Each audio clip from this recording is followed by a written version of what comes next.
murasa maatiin kuni Martaa Maariyaam fi Alaazar maatii jedhamani.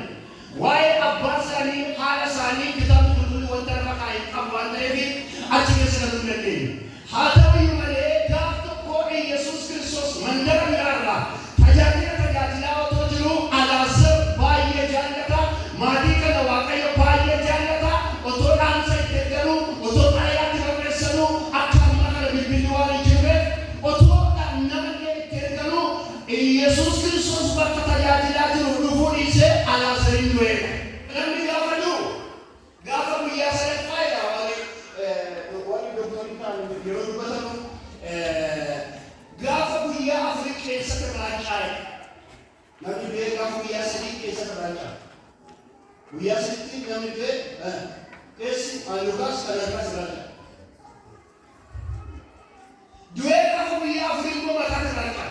Dabbasaa mataatu mataa keessa buuqa. Gaafa guyyaa shanii immoo suurri mataa keessa jiru yookaan immoo mataa kana keessa akka dhadhaatti kan jiru isatu bakkee dhangala'a. Yaadina.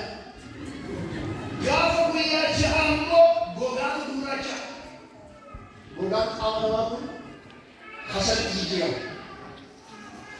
Gaafa guyyaa torbaffaa immoo mi'a garaa keessa jiru tortoree foonii akka ta'e agarsiisa.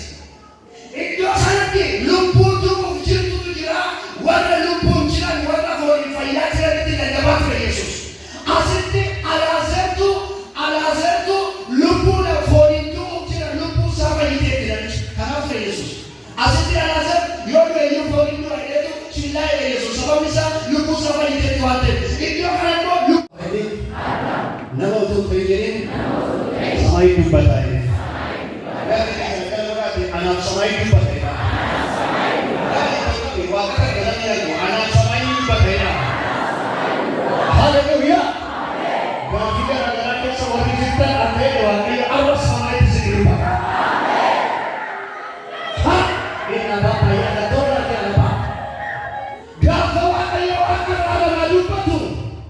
Nama si Bapak benda itu dia si Bapak dan apa? Gak tahu apa yang si betul. Once si Bapak jatuh itu gak si Bapak dia.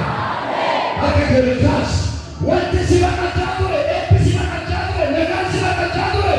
Apa nama apa dari dunia? Namai kami. Namni sirrai pun sudah dah. Tidak dikasih gitu. Namni sirrai pun sudah dah. Akasihnya doa yang bisa tidak jasa apa nanti kaya. Kita maafkan kita hidup batu. Nama berarti tu tahun itu kau semua kita.